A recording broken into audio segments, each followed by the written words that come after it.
Hello friends, welcome back to my channel. So आज हम बात करेंगे हैप्लॉइड इंडक्शन की।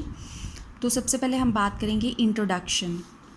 Haploid plant have been a useful resource for the genetic study in the identification of recessive mutation and plant breeding programmes.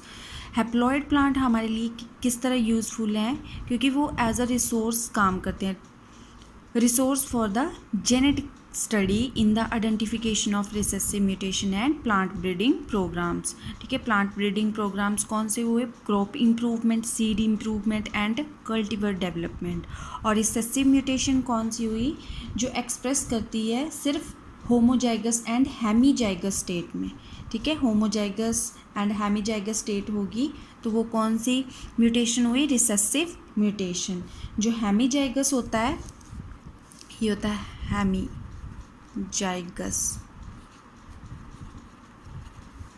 Hemizygous का मतलब होता है कि जो जितनी भी जीन्स प्रेजेंट होती हैं single X chromosome in male, that is hemizygous. All the gene on the single X chromosome in the male, that is hemizygous. ठीक है, तो रिसेसिव म्यूटेशन क्या शो करती हैं, क्या एक्सप्रेस करती हैं, कब एक्सप्रेस करती हैं? Only in homozygous and hemizygous state. ठीक है, तो इनकी स्टडी करने के लिए हमें हैप्लॉइड प्लांट की ज़रूरत पड़ती है। Haploid plant are produce from haploid culture. ठीक है, जो हैप्लॉइड प्लांट होते हैं उनको हम कैसे प्रोड्यूस कर सकते हैं? हैप्लॉइड कल्चर से। Haploid production reduce the time that required for the production of cultivar of a specific plant. ठीक है, हैप्लॉइड प्रोडक्शन जो है वो रिड्यूस करती है, कम करती है टाइम को जो हमें ज़रूरी होता है production of cultivar of specific plant. Black seal at all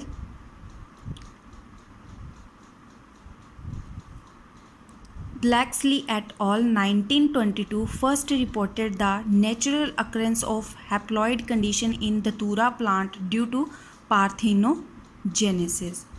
ठीक है, जो साइंटिस्ट थे उन्होंने 1922 में जो है फर्स्ट रिपोर्ट किया था natural occurrence of haploid condition in datura plant due to parthenogenesis. Parthenogenesis का मतलब क्या होता है? It is a method in which a new individual develop without fertilization. ठीक है, बिना फर्टिलाइजेशन के जो है न्यू इंडिविजुअल तैयार होता है उसको हम बोलते हैं पार्थेनोजेनेसिस। ठीक है, तो सबसे पहले किस में देखी गई? दतूरा प्लांट में। और इसको किसने देखा था? ब्लैक्सली ने। और उनके साथ कुछ और भी लोग थे जिनके साथ उन्होंने मिलके जो है वो हैप्लॉइड कंडीशन देखी थी दतूरा प्लांट के अंदर।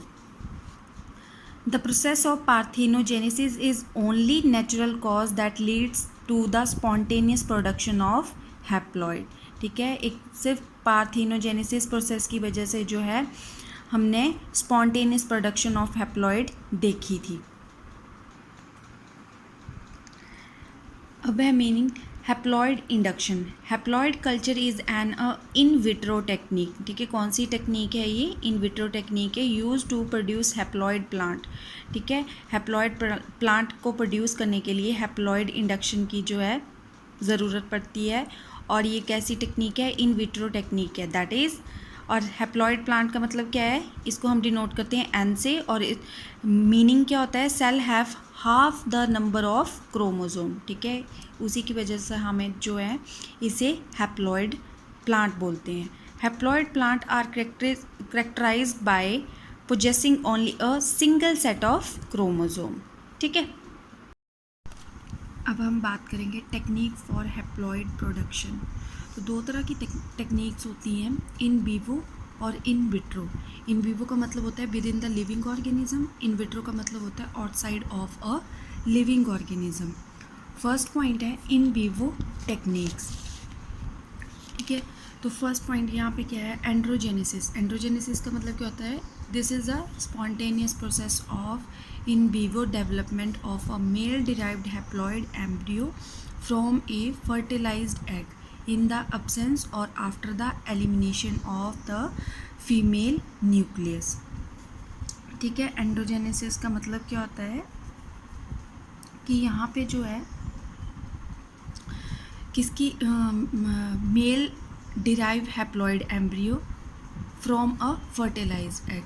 ठीक है, हैप्लॉइड एम्ब्रियो बनाता है फर्टिलाइज्ड एग से, और किसकी एब्सेंस में, या फीमेल न्यूक्लियस की एब्सेंस में जो है हैप्लॉइड एम्ब्रियो बनाता है। ठीक है, गायनोजेनेसिस का मतलब क्या होता है? This is the process of development of an embryo from unfertilised egg और ओवरीज। गायनोजेनेसिस इसका उल्टा हो जाएगा कि यहाँ पे फर्टिलाइज्ड एग से हो रहा था, यहाँ पे क्या है, अनफर्टिलाइज्ड एग से जो है एम्ब्रियो की डेवलपमेंट हो रही थी। डिस्टेंट हाइब्रिडाइजेशन का मतलब क्या है? अ क्रॉस बिटवीन सेम और डिफरेंट जेनरा। ठीक है, क्रॉस बिटवीन द सेम और डिफरेंट जेनरा के अंदर जो है हाइब्रिडाइजेशन हो रही है। फोर्थ पॉइंट है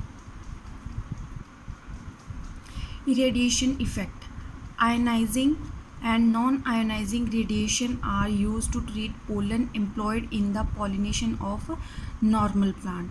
ठीक है, एक्सरे और गामा रे जो है यूज़ की जाती हैं to treat the pollen. The first study of radiation induced haploid production was reported in Triticum monococcum. ठीक है, तो ये किस में देखी गई थी? ट्रिटिकम मोनोकोकम में देखी गई थी। फिफ्थ पॉइंट है chemical treatment. Chemical like colchicine, nitrous oxide and maleic hydrazide are use to produce haploids. ठीक है, तो ये 5 तरह के जो मेथड हैं ये किसके अंदर आते हैं? इन विवो के अंदर। सेकेंड टाइप है इन विवो टेक्निक्स। इसमें हम 2 तरह की टेक्निक्स देखेंगे, एंड्रोजेनेसिस और गाइनोजेनेसिस। फर्स्ट पॉइंट है androgenesis. The production of haploid through anther or pollen culture is called androgenesis। ठीक है, हैप्लॉइड प्लांट की प्रोडक्शन जब हम करते हैं वो किसके थ्रू होती है? एंथर और पोलन कल्चर के थ्रू, उसको हम बोलते हैं एंड्रोजेनेसिस। ये भी 2 तरह की होती है, डायरेक्ट एंड्रोजेनेसिस और इनडायरेक्ट एंड्रोजेनेसिस। डायरेक्ट एंड्रोजेनेसिस क्या होती है? Formation of embryo directly from pollen without callus. ठीक है, जिसमें सिर्फ पोलन से जो है एम्ब्रियो की फॉर्मेशन होती है उसको हम डायरेक्ट एंड्रोजेनेसिस बोलते हैं। और इनडायरेक्ट एंड्रोजेनेसिस क्या होता है? Formation of embryo directly from pollen with callus stage. ठीक है, साथ में हम पोलन के साथ हम कौन से स्टेज लेते हैं? Callus stage. इसमें जो है बिना कैलस स्टेज के हम जो है एम्ब्रियो की फॉर्मेशन करते हैं। ठीक है, और इनडायरेक्ट एंड्रोजेनेसिस में क्या होता है कि एम्ब्रियो की जो फॉर्मेशन है with the help of pollen and callus stage. ठीक है, कैलस क्या होता है? Callus is a growing mass of unorganized plant parenchyma cell. ठीक है, क्या होते हैं? ये पैरेन्काइमा सेल्स होते हैं। नेक्स्ट है इसी में एंड्रोजेनेसिस में the development of haploid through androgenesis depend on several factor. ठीक है, कुछ फैक्टर हैं जिनके ऊपर जो है हैप्लॉइड प्रोडक्शन जो है डिपेंड करता है। ठीक है, genotype of donor plant, stage of pollen, physiological status of donor plant, pre treatment of anther, temperature influence, anther wall factor, effect of light, culture, media. ठीक है, तो ये कुछ पॉइंट्स हैं, कुछ फैक्टर हैं जिनके ऊपर जो है डेवलपमेंट ऑफ हैप्लॉइड जो है डिपेंड करती है। ठीक है, सेकंड पॉइंट है इन विट्रो के अंदर gynogenesis. The process of development of haploid through ovary और ovule culture is known as gynogenesis. It was first reported in Hordeum vulgare that is barley by San नॉर्म in 1976। ठीक है, तो गाइनोजेनेसिस का हम डिटेल पोर्शन नहीं देखेंगे, सिर्फ हम इन विट्रो कल्चर के अंदर जो है एंड्रोजेनेसिस की डिटेल स्टडी करेंगे। अब हम बात करेंगे 2 अप्रोचेज इन एंड्रोजेनेसिस। ठीक है, एंड्रोजेनेसिस हम कौन से टाइप्स ले रहे हैं? इन विट्रो कल्चर की। ठीक है, इन विवो की बात नहीं कर रहे हैं, यहाँ पे इन विट्रो कल्चर की बात कर रहे हैं। ठीक है, तो ये 2 तरह के अप्रोचेज़ हैं, एंथर कल्चर, पोलन कल्चर। ठीक है, इन 2 अप्रोचेज़ को परफॉर्म करने के लिए हमें कुछ रिक्वायरमेंट चाहिए। ठीक है, वो क्या है? फर्स्ट पॉइंट है young plant grown under controlled condition of temperature, light and humidity are used as the experimental material for anther and pollen culture। ठीक है, जो प्लांट है, यंग प्लांट जो है वो कौन सी कंडीशन में ग्रो करना चाहिए? कंट्रोल्ड कंडीशन के अंदर ग्रो करना चाहिए, that is temperature, light and humidity. और फिर हम उसको जो है एज अ एक्सपेरिमेंटल मटेरियल जो है यूज़ करेंगे फॉर एक्सपेरिमेंट। सेकेंड पॉइंट है सिलेक्शन ऑफ बर्ड। ठीक है, हम जब प्लांट ग्रो कर गया अंडर कंट्रोल कंडीशन, उसके बाद है क्या करेंगे हम? Selection of bird. ठीक है, बर्ड कैसी होनी चाहिए? अनओपन्ड बर्ड चाहिए हमें। थर्ड पॉइंट है the selected bird are surface sterilize. ठीक है, सरफेस स्टरलाइज होनी चाहिए वो, and anther remove along with their filament. और साथ में हमें क्या करना है, जो एंथर है उस बर्ड के अंदर वो रिमूव करनी है with filament. The anther after a quick dip in absolute ethyl alcohol are excised under aseptic condition. ठीक है, उसके बाद जो है एंथर को किस में डिप करना है? एथाइल अल्कोहल के अंदर, ताकि वो एक्साइज्ड हो जाए under aseptic condition. Fifth point है testing of correct stage of pollen development by crushing one of them in 1% acetocarmine. ठीक है, टेस्टिंग, उसके बाद हम टेस्टिंग करेंगे correct stage of pollen development. ठीक है, सिक्स पॉइंट है if it is found to be the correct stage the anther of the remaining stamen are detect and placed horizontally on the medium. ठीक है, अगर हमारे पास जो है करेक्ट स्टेज आ गई तो क्या करना है आपने? Anther of the remaining stamen are detect and place horizontally on the medium. ठीक है, अब हम जो भी रिक्वायरमेंट हमने पढ़ी है वो उसको डायग्राम के थ्रू समझते हैं।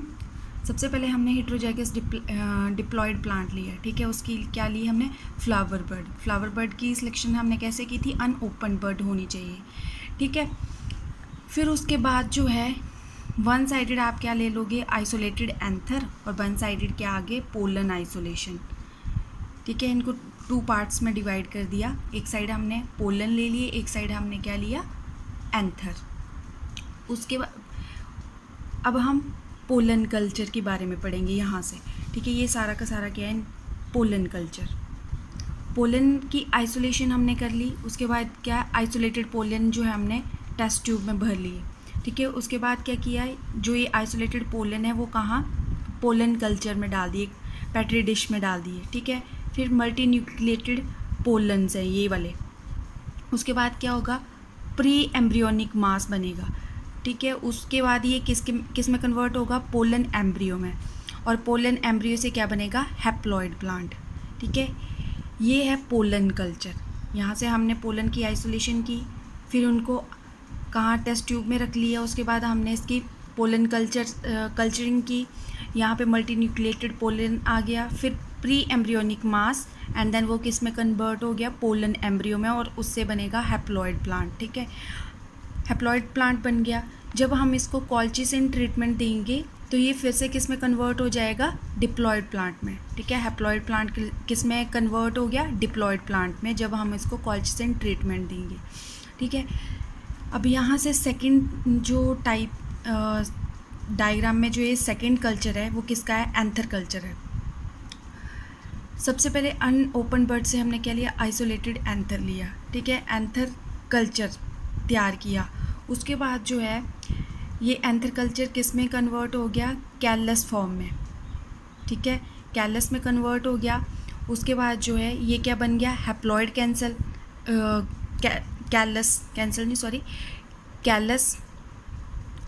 ठीक है, कैलस जो है किस में कन्वर्ट हो गया? हैप्लॉइड कैलस में। और ये कैलस किस में कन्वर्ट हो गया? यहाँ पे अगर हम इसको यहाँ पे दिखाएं तो शूट डिफ्रेंशिएटेड फ्रॉम कैलस। ठीक है, कैलस से क्या है? शूट निकलना स्टार्ट होगी, तो ये भी किस में कन्वर्ट हो जाएगा? हैप्लॉइड प्लांट में। या फिर यहाँ से हैप्लॉइड कैलस किस में कन्वर्ट होगा? हैप्लॉइड एम्ब्रियो में। ठीक है, और अगर हम हैप्लॉइड एम्ब्रियो को यहाँ पे ये बनेगा हैप्लॉइड प्लांट। ठीक है, हैप्लॉइड एम्ब्रियो से भी क्या बनेगा? Haploid plant. अगर हम हैप्लॉइड एम्ब्रियो को कॉल्चिसिन ट्रीटमेंट दे तो ये भी किस में कन्वर्ट हो जाएगा? डिप्लॉयड प्लांट में। ठीक है, तो ये रहा एंथर कल्चर और ये रहा पोलन कल्चर। इसमें भी हमने सेम ही किया है कि आइसोलेटेड एंथर लिया, एंथर कल्चर किया, उसके बाद ये किस में कन्वर्ट हो गया, कैलस फॉर्म में। कैलस फॉर्म से ये क्या बनाएगा, हैप्लॉइड कैलस। और हैप्लॉइड कैलस जो है किस में डिफ्रेंशिएट हो जाएगा, शूट निकलना स्टार्ट हो जाएगी और वो भी क्या बनाएंगी, हैप्लॉइड प्लांट बनाएंगी। और जब हम इसको भी कॉल्चिसिन ट्रीटमेंट देंगे तो ये फिर से क्या बना देगी, डिप्लॉयड प्लांट बना देगी। ठीक है, और हैप्लॉइड कैलस क्या बनाएगा, हैप्लॉइड एम्ब्रियो बनाएगा। और हैप्लॉइड एम्ब्रियो जो है किस में कन्वर्ट होगा, हैप्लॉइड प्लांट में। ठीक है, तो ये दो तरह के कल्चर जो हैं, हमने 2 अप्रोचेस जो हैं देखी एंड्रोजेनेसिस की। और ये हमारी रिक्वायरमेंट है कि हमें क्या क्या चाहिए। ठीक है, तो एक पोलन कल्चर चाहिए और साथ में एंथर कल्चर चाहिए। ठीक है, अब हम बात करेंगे डेवलपमेंट ऑफ एंड्रोजेनिक हैप्लॉइड। तो इसमें जो है 5 तरह के पाथवे हैं। On the basis of few initial division in the microspore have been identify as leading to in vitro androgenesis. तो ये हम किसके बेस पे देखेंगे, जो माइक्रोस्पोर लेंगे उसमें जो है कुछ फ्यू इनिशियल डिवीज़न होंगी, उसके बाद जो है हम उसकी सिलेक्शन करेंगे as a in vitro androgenesis. ठीक है, तो इसमें कितने पाथवे हैं, 5 तरह के, pathway 1, pathway 2, pathway 3, pathway 4 and pathway 5। ठीक है, फर्स्ट पाथवे जो है क्या है, the microspore divide by an equal division and 2 identical daughter cell developed. ठीक है, 2 इक्वल डिवीज़न होंगी फर्स्ट पाथवे में। माइक्रोस्पोर के अंदर जो है 2 इक्वल डिवीज़न होंगी, 2 आइडेंटिकल डॉटर सेल्स बनेंगे। ठीक है, वेजिटेटिव और जनरेटिव सेल जो हैं वो डिस्टिंक्टली फॉर्म नहीं होंगे इन दिस पाथवे। एग्जाम्पल क्या आ गया इसका, दतूरा इनॉक्सिया। ठीक है, तो ये आप डायग्राम के थ्रू देखो कि फर्स्ट पाथवे क्या बोलता है। ये है हमारे पास यूनिन्यूक्लिएटेड माइक्रोस्पोर। ठीक है, ये कैसे आया, फ्यू इनिशियल डिवीज़न। स्टार्टिंग में जो है माइक्रोस्पोर की जो है फ्यू इनिशियल डिवीज़न होंगी, उसके बाद जो है हमारे पास कैसा माइक्रोस्पोर आएगा, यूनिन्यूक्लिएटेड। ठीक है, ये हमने सेलेक्ट कर लिया फॉर इन विट्रो एंड्रोजेनेसिस। ठीक है, अब यहाँ से जो है इससे जो है 5 पाथवे होंगे। फर्स्ट पाथवे ये है। ठीक है, यहाँ पे इसमें क्या है, माइटोसिस बर्न होगी, ये किस में डिवाइड होगा, 2 सेल्स में, 2 इक्वल डिवीज़न होगी इसमें। ठीक है, और आइडेंटिकल होगा ये। उसके बाद इनमें जो है फिर से माइटोसिस 2 होगी और ये 4 में डिवाइड हो जाएगा। तो ये क्या है, हमारा फर्स्ट पाथवे। ठीक है, और ये किसके अंडर होता है, दतूरा इनॉक्सिया के अंदर। ठीक है, फिर ये क्या है, ये पाथवे जो है यहाँ से ये सेल किस में कन्वर्ट होगा, प्रो एम्ब्रियोइड सेल में, या फिर कैलस फॉर्मेशन करेगा ये पाथवे। ठीक है, सेकेंड पाथवे है the division of uninucleated microspore is unusual resulting in the formation of vegetative and generative cell. Uninucleated microspore किस में क्या बनाएगा, formation of vegetative and generative cell. Second point है पाथवे 2 के अंदर, the sporophyte arise through further division in the vegetative cell and generative cell does not divide. ठीक है, जो स्पोरोफाइट अराइज होगा ना वेजिटेटिव सेल और जनरेटिव सेल से, वो फर्दर डिवाइड नहीं होगा। ठीक है, स्पोरोफाइट जो है फर्दर डिवाइड नहीं करेगा। और पाथवे 2 जो है वो किस में देखा गया है, निकोशियाना तवैकम ट्रिटिकम एस्टिवम। सेकेंड पाथवे जो है डायग्राम में किस तरह से है कि इसमें भी क्या है, यूनिन्यूक्लिएट माइक्रोस्पोर के अंदर जो है माइटोसिस बर्न होगी, वो किस में डिवाइड करेगा, 2 जनरेटिव सेल में डिवाइड करेगा। फिर उसके बाद इसके अंदर जो है माइटोसिस 2 होगी और ये किस में क्या बनाएगा, स्पोरोफाइट बनाएगा। और ये जो स्पोरोफाइट बनेगा ये फर्दर डिवाइड नहीं करेगा। ठीक है, फिर ये भी यहाँ से ये पाथवे 2 जो है वो किस में कन्वर्ट हो जाएगा, प्रो एम्ब्रियोइड या फिर कैलस फॉर्मेशन भी बोलते हैं, कैलस फॉर्मेशन में कन्वर्ट हो जाएगा और ये फिर क्या बना देगा, हैप्लॉइड प्लांट। ठीक है, तो ये सेकेंड पाथवे है। थर्ड पाथवे है the uninucleated microspore undergoes a normal division but pollen embryo are formed from generative cell alone. Uninucleated microspore जो है वो नॉर्मल डिवीज़न तो करेगा, पर जो पोलन एम्ब्रियो है वो किससे फॉर्म होगा, सिर्फ जनरेटिव सेल से। ठीक है, वेजिटेटिव सेल से जो है पोलन एम्ब्रियो नहीं बनेगा, सिर्फ किससे बनेगा, जनरेटिव सेल से। The vegetative cell does not divide, vegetative cell जो है वो डिवाइड ही नहीं करेगा, ठीक है। और इसका एग्जाम्पल रहेगा हायोसाइमस नाइगर, ठीक है। तो ये भी, इसका भी सेम ही डायग्राम रहेगा कि यूनिन्यूक्लिएटेड माइक्रोस्पोर के अंदर जो है ये थर्ड पाथवे है। फिर इसमें क्या होगी, माइटोसिस 1 होगी, ये किस में डिवाइड करेगा, 2 जनरेटिव सेल, वेजिटेटिव और जनरेटिव सेल में डिवाइड करेगा। फिर उसके बाद जो है माइटोसिस 2 होगी, तो यहाँ पे सिर्फ जो है जनरेटिव सेल ही डिवाइड करेगा, वेजिटेटिव सेल डिवाइड नहीं करेगा। और ये फिर से क्या बना देगा, पाथवे थर्ड जो है क्या बनाएगा, फिर वही कैलस फॉर्मेशन करेगा, और कैलस फॉर्मेशन से हमारे पास क्या आएगा, हैप्लॉइड प्लांट आएगा, ठीक है। फोर्थ पाथवे है, both generative and vegetative cell divide further to the development of sporophyte, ठीक है। यहाँ पे क्या होगा, दोनों जनरेटिव और वेजिटेटिव सेल जो है डिवाइड करेंगे फर्दर और क्या बनाएंगे, स्पोरोफाइट। इसका एग्जांपल है Datura metel and Datura innoxia. Fifth point क्या रहेगा, in Brassica napus first division is symmetric and pollen embryo developed by the vegetative cell, ठीक है। इसमें जो है वेजिटेटिव सेल से जो है पोलन एम्ब्रियो बनेगा, और जो डिवीज़न होगी सिमेट्रिक डिवीज़न होगी, ठीक है। तो ये आप डायग्राम के थ्रू देख लो। फोर्थ और फिफ्थ पाथवे, ये है फोर्थ पाथवे। यहाँ फिर यूनिन्यूक्लिएटेड माइक्रोस्पोर जो है उसमें माइटोसिस 1 होगी, वो किस में डिवाइड करेगा, वेजिटेटिव और जनरेटिव सेल में डिवाइड करेगा। फिर माइटोसिस 2 होगी, और ये यहाँ पे क्या होगा, दोनों सेल मिलके, जनरेटिव और वेजिटेटिव सेल मिलके जो है क्या बनाएंगे, स्पोरोफाइट बनाएंगे, और उसके बाद जो है वो कैलस फॉर्मेशन और क्या बना देगा, हैप्लॉइड प्लांट। फिफ्थ पाथवे में क्या है, फिर यहाँ पे भी यूनिन्यूक्लिएटेड माइक्रोस्पोर के अंदर जो है माइटोसिस होगी, फिर वो 2 सेल में डिवाइड करेगा, सिमेट्रिक डिवीज़न होगी। फर्स्ट पाथवे और लास्ट फिफ्थ पाथवे के अंदर जो है सिमेट्रिकल आइडेंटिकल जो है डिवीज़न होगी, और इसमें जो है जो पोलन एम्ब्रियो बनेगा वो सिर्फ किससे बनेगा, वेजिटेटिव सेल से बनेगा, ठीक है। ओनली जो वेजिटेटिव सेल है, कोई भी आप इसमें से वेजिटेटिव सेल मान सकते हो, ठीक है, वहाँ से जो है पोलन एम्ब्रियो होगा, और ये फिर किस में कन्वर्ट होगा, कैलस फॉर्मेशन में, और क्या बनाएगा, हैप्लॉइड प्लांट बनाएगा, ठीक है। तो इसमें जो है 5 तरह के ये पाथवे हैं, डिफरेंट जो हमने पाथवे पढ़ लिए हैं। ये जो पाथवे हैं किसके हैं, डेवलपमेंट ऑफ एंड्रोजेनिक हैप्लॉइड। अब हम देखेंगे इसकी एडवांटेजेस क्या हैं हैप्लॉइड इंडक्शन की। Utility of anther and pollen culture for basic research, और ये कैसे सिंपल प्रोसेस है, लेस टाइम कंज्यूमिंग है, रिस्पॉन्सिव है, म्यूटेशन स्टडी कर सकते हैं इससे, use of haploids for cryogenic study, for plant breeding and crop improvement, for study of secondary metaboloid content, application of haploid culture for horticultural plant। disadvantage क्या है इसकी, require skill to remove anther without causing damage, ठीक है। हमें क्या है, proper skill का पता होना चाहिए कि कैसे हम जो है एंथर को रिमूव कर सकते हैं बिना डैमेजिंग के। और साथ में not much successful in case of cereal crop के लिए जो है ये सक्सेसफुल नहीं है। Risk of chimera and callus formation from anther ball, ठीक है। तो ये रहा आज का हमारा topic haploid induction. Thank you.